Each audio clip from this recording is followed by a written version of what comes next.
Pohodlně se posaďte nebo položte, zavřete oči a pokuste si sami navodit stav příjemného uvolnění, ať už pomocí autogenního tréninku, či jakkoliv jinak. Jste klidní, uvolnění.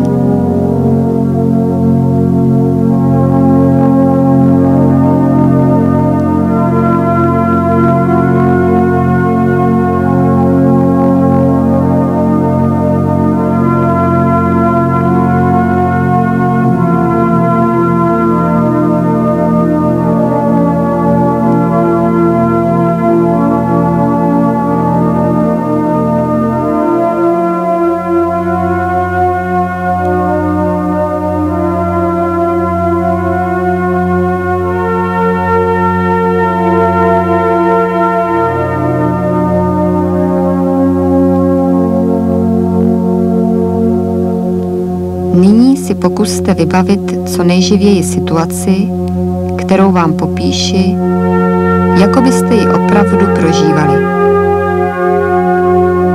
Snažte si představit co nejkonkrétněji situaci, kdy nemáte hlad, nemáte na tuto dobu jídlo naplánované, ale máte na něco chuť.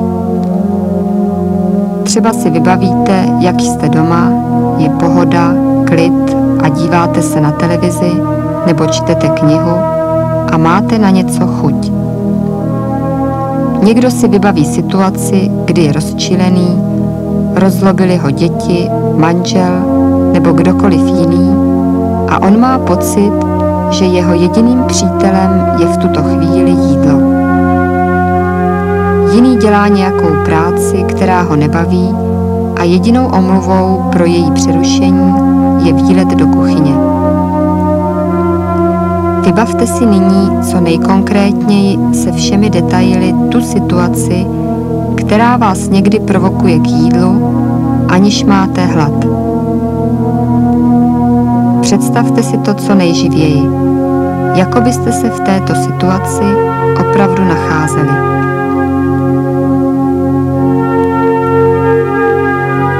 Díváte se na potravinu, kterou sice máte rádi, ale nechcete ji nyní jíst.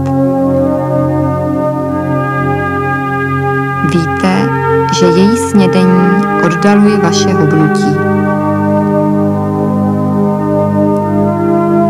V představě odkládáte potravinu nakonec pryč.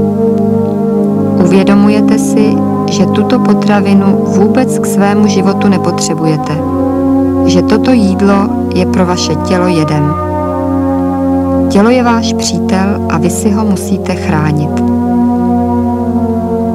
Poté, co jste se takto rozhodli, se cítíte příjemně, uvolněně.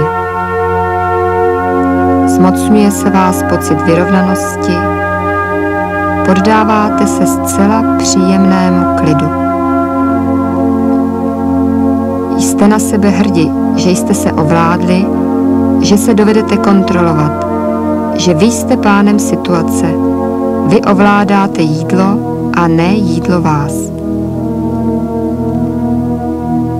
Odměňte se nyní příjemnou představou. Ležíte na břehu rybníka. Vnímáte klid přírody. Odpočíváte na hebonké, měkké trávě. Nad vámi je blankitná obloha, vše je zalité sluncem. Zažíváte pocit hlubokého štěstí a spokojenosti. Pomalu, lehce vstáváte a jdete do rybníka. Najednou vidíte, jak se na hladině zrcadlí váš obraz.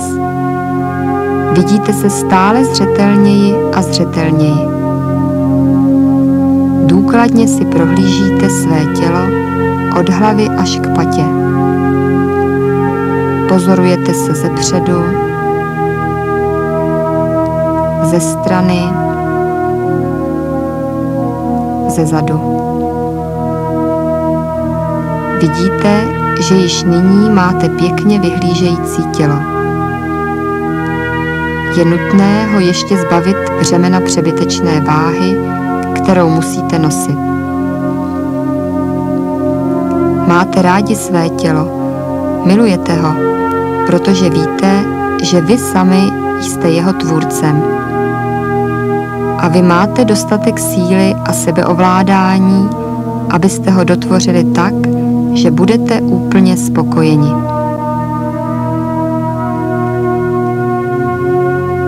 Najednou vidíte, jak se z vašeho těla ztrácí nadbytečný tuk.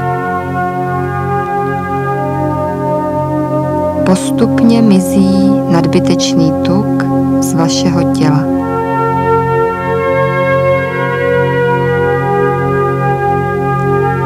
V hladině rybníka vidíte své nové, změněné tělo. Jste to skutečně vy s přesně takovým tělem, s takovou postavou, jakou chcete mít. Vaše odhodlání dopracovat se k této podobě stále sílí a jak si opakujete vnitřním hlasem tato slova, stává se ještě silnější a přesvědčivější. Projděte si dopodrobna části svého těla, které je právě takové, jaké je chcete mít.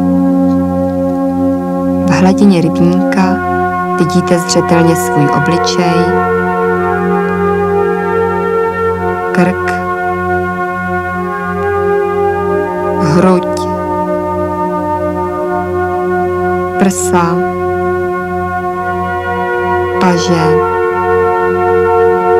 břicho, hýždě, boky, stehna, nohy. Důkladně pozorujete své tělo, které se vám líbí. Těšíte se z pěkně vyhlížející postavy. Představujete si sami sebe v konečné podobě a tomuto obrazu se budete každým dnem více a více přibližovat. Brzy budete vypadat dle svého přání. Vnitřní energie, která dodává sílu vašemu odhodlání, stále roste. Tento obraz své krásné postavy si uchováte v mysli a vybavíte si ho kdykoliv, když budete potřebovat posílit svoji vůli. Máte své tělo zcela pod kontrolou. Cítíte, jaké zisky vám již zhubnutí přineslo. Máte zdravější tělo, všechny vaše funkce fungují již téměř normálně, zdravotní obtíže s ubývajícími kilogramy ustupují. Vaše vitalita a činorodost neuvěřitelně narůstá a tento pocit životního elánu přetrvá i po skončení cvičení. Prožíváte pocit zdraví, které proudí do vašeho těla. Pocit pohody. Tento pocit stále více a více sílí a zvolna se rozlévá celým vaším tělem. Za chvíli cvičení skončí, ale pocit svěžesti a chuti k zdolávání dalších kilogramů přetrvá. Prožijte si ještě chvíli svůj příjemný stav.